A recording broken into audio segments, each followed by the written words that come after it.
All right, hello. My name's Sean Randall. We're just going to give a little talk about privacy preserving linkage stuff, particularly around quality. So I'm from the Centre for Data Linkage at Curtin University. We've done a bunch of work around privacy preserving linkage, and we're using it in practice for a lot of projects. So we're just going to talk a bit about some of the evaluations that we did, and then some of the projects that we are working on, and some of the measures we use to ensure quality. So there's lots of PPRL methods out there. So we use one called field level bloom filters. So the idea there is that each individual field, so each component of a name or date of birth or address, part of the address, gets put into a separate bloom filter. And these are just encoded structures that we can use to compare things with. And the key useful property with bloom filters is that they allow approximate comparison. So why do we use field level bloom filters? Well, we've done some testing. It's just really good quality. It allows us to operate linkage with an independent third party. So some privacy preserving protocols are two-party protocols where data gets sent between two data custodians, whereas the model that is used in Australia, and I think typically around the world, is an independent third-party model where all the data custodians, there could be more than three, there could be, in some of these examples we'll see there are over 100. Each data custodian sends their data to a linkage unit, a place that does the linkage. And that's the model that we want to adopt here. So in our model, all the people that own the data, they encode the data at their source, and they send the encoded data to a place, to a third party who does the linkage, does the encoded linkage. So that's the model that field level bloom filters uses. So it has suitable privacy, and it's fast enough for our needs. And yeah, it gets that higher quality, which is what we need. So the other important component, especially when you're working with data custodians who aren't necessarily technical, is it has to be easy to use. So we've developed some software for data custodians to encode their data for us, and also just to link the data, link encoded data.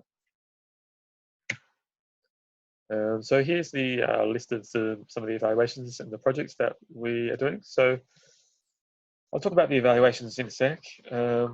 And there's also another evaluation that Pop Data BC are involved with. I think they're talking about that in this conference. But some of the real world projects, so Lumos is a project which is linking data from over 100 GP sites. I think they're trying to get up to 600 GP sites. So that those data are being encoded at the GP sites are being sent to New South Wales Health, where they're being linked against hospital and ED data. Now, I should say in Australia that GP sites are individual, they're privately owned businesses. They're not run by the state or anything. So in all these little businesses, there's little, we've got little software in there that sucks out the personal identifiers, encodes them, and sends them onto the health department where they're being linked. So that's happening right now using bloom filters. The CIDA project is linking cross-sectoral data in WA, so including things like courts and prison data, which is being linked using PPRL. The MPS project, that's again a GP project linking, at last count, I think about 120 GP practices from across the country. Is linking them together, and it will be linking them to death data and the prescription data and things like that. Continuity of care study and the CT scan study, they are linking national level Medicare data, so data on primary care and prescription data and specialist services data. And that's all being linked together to Western Australian hospital cancer scan data, ED data, I think, those sort of projects. So they're all using this technology. So now I just want to talk a bit about some of those evaluation projects. So this talk is about quality, so we're going to focus on quality. So this is the first evaluation we did. So basically, we heard about this from a conference, I think in 2011, and we decided to give it a go ourselves. So we had some data that already had the answers, and we just linked it unencoded, and we linked it with these field level bloom filters, and we basically got exactly the same results. So we wrote that up in a paper in 2014. So as you can see, the results are essentially the same, slightly lower, but imperceptible really in practice.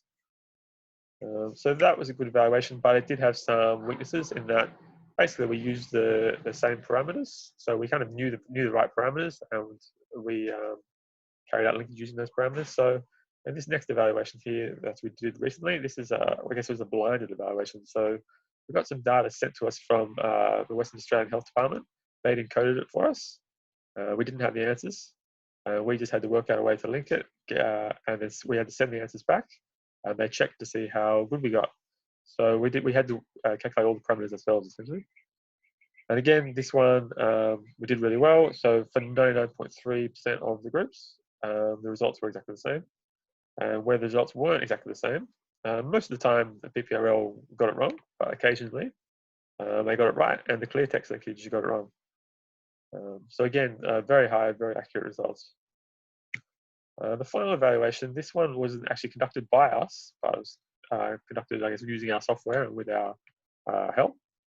So this is was an evaluation for the LOOM project. So the New South Wales Health received unencoded GP data from certain GPs, and they linked that, encoded that and linked it one way, and compared it to the plain text results.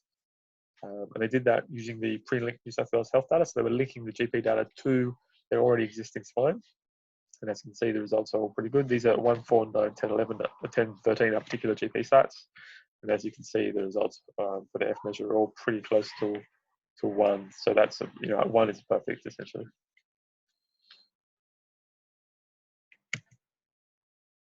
So that's all well and good, but how do we measure quality in the real world? Obviously, in all those evaluations, we had the answers.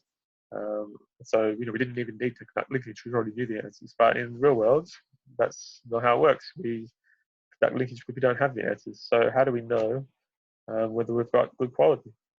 So we've quickly done a few linkages. We've developed a few strategies, a few techniques that we use. None of them are really specific to privacy-preserving linkage, but I guess they're all very, very useful in that space. So I'll quickly talk about these. There's quite a few here, so I'll just talk about some of them maybe. So use of best match. So the idea of best match is that you are linking to a population spine. So you've got incoming data and you're linking to something where you know you should have the whole population. This makes getting high quality very easy. So for instance, it solves problems around surrounding twins and things like that. So if you've got a population spine that you're linking to, you've got both twin records in there. So in your incoming data, you tell all the records in your incoming data that they can only link to one person in the spine. They can't join two people together. So the twins won't be brought together. They'll link to the correct twin and things like that. So where that's available, best match is really useful. Use of JLK. So by JLK, we mean person identifiers that maybe a data set specific, or maybe connected to a few data sets, but not all of them.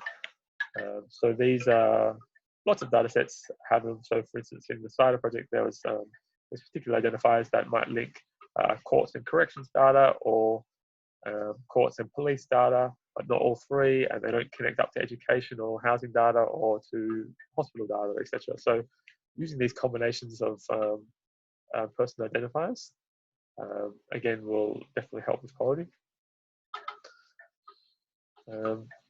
We use the EM algorithm sometimes to try and get accurate parameters. Obviously, we can't view the data, so we can't see what parameters are.